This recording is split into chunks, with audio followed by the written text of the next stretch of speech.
Let's turn to Equatorial Guinea, where the ruling party is winning over 99% of votes counted so far in the presidential, legislative, and municipal elections held on Sunday. The tiny authoritarian oil-producing Central African state is run by President Teodoro Obiang, the world's longest ruling head of state, who is seeking to extend his 43-year rule in office. The two opposition candidates, Buenaventura Monsu Asumu, who has already stood in the previous 5 elections, and Andre Esono Ondo, who is running for the first time. Early partial results showed Obiang's ruling Democratic Party of Equatorial Guinea and coalition with 67,012 votes out of 67,196 counted so far. The counting is still continuing, according to a statement on the government website. Now, for more on this development coming from Equatorial Guinea, let's talk to a professor of international relations and strategic studies, David Awarawa, who joins us live via Zoom. Good to have you join us, Prof. Thank you. Nice to be here.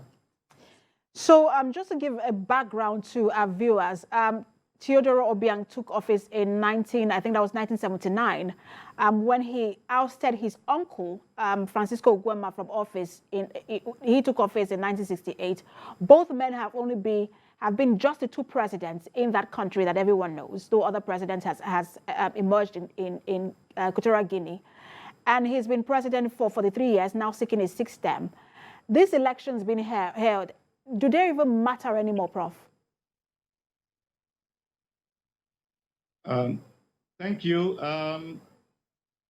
The results are well known, even well ahead of the election, because it looks like an election that Nguema Mbasogo is the only one standing for, because the opposition has been harassed and silenced over the years, many of them incarcerated.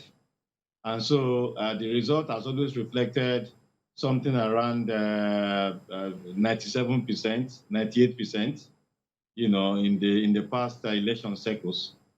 So it's an election that is just an election in name alone, and not election in the proper sense of a democratic choice that the people of Equatorial Guinea are expected to exercise. It is not something that even the Equatorial Guineans themselves, are happy about. But unfortunately, that is what they have to live with for now. Prof, we've seen uprising here and there in different parts of the world. Even Nigeria has had its protests here and there. But in Equatorial Guinea, even with the allegations of human rights abuse and just strong-handedness, he's managed to hold on to power for 43 years. How does he manage to maintain his grip on power? Well, Equatorial Guineans, they need help actually from the international community, because since the country's independence in 1968, all they have known throughout their political life has been dictatorship and authoritarianism.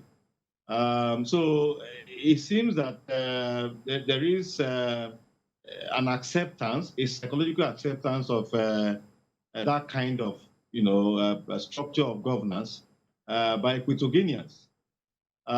We haven't had major uprising in the country for several reasons, some of the most important of which are the fact that the people seem to accept the status quo uncritically, and second, the few that have attempted to change the status quo, the government has always gone after them, arrest them, incarcerate them.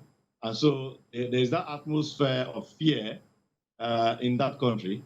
I was in that country in 2001, and when I went to the embassy to see our ambassador there, the first statement he made to me was whether I had my passport in my pocket. And when I asked him why he said that, he replied and said, anybody can be picked up at any time, so you need to have your passport so you can identify yourself when you are arrested.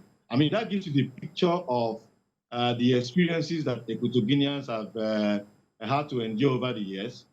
And that is why there seems to be no major uprising to change, the dictatorship that the people have experienced in the past over 4 decades. When you say that the citizens of that country need help from the international community, and question in my mind, I'm asking, Why not the African Union? Because we understand that, yes, while there is sovereignty and jurisdiction, for countries, I mean, every country is sovereign, the African Union can actually speak up about this. And so why not the African Union? Why the international community? Yes. When I said the African Union, when I said the international community, rather, of course, it begins with even West Africa, the Central Africa, and then West Africa. The very close regions in Africa that are close to Equatorial Guinea, and then Africa itself, the African Union, and then of course the wider world. So when I said the international community needs to help Equatorial Guinea, Africa and the African Union are not excluded. It has to begin with Africa. Nguema Mbasogo is a member of the African Union.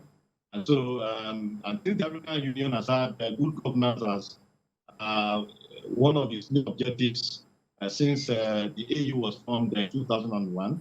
One would have expected that there will be, stronger pressure against such characters within the African Union, but that hasn't quite been the case.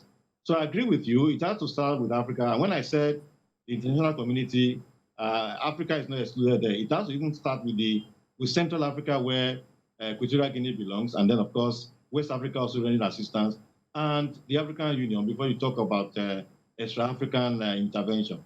But if I may just jump in, Prof, why do you think that the African Union hasn't really made any sort of intervention in the situation in Equatorial Guinea? Well, for a very long time, the major reason was that there were many of such, leaders in the African Union, but the majority of African leaders belong to this category of African leaders that, sectarism or Caesarism was a major feature of, of their functioning. But now we have much more, more and more of them not belonging to this category. But that tendency is always there. You recall that in West Africa, the countries that we have experienced schools in West Africa, most of the time it is that they want to either not want to leave power, they want to change constitution to, get an illegal term and all that. So the main reason I would suggest is that they don't want to offend, their colleagues within the African Union. And one can add to say that is what needs to change for people like Nguema Mbasogo not to be able to continue the way they are doing, and for the help that Equatorial Guineans need to be provided. Prof, his son has been tipped to take over from him. We'll see whether the citizens of that country will react at that time. Thank you so much for talking to us. Professor of International Relations and Strategic Studies, David Awarawo. Thank you for having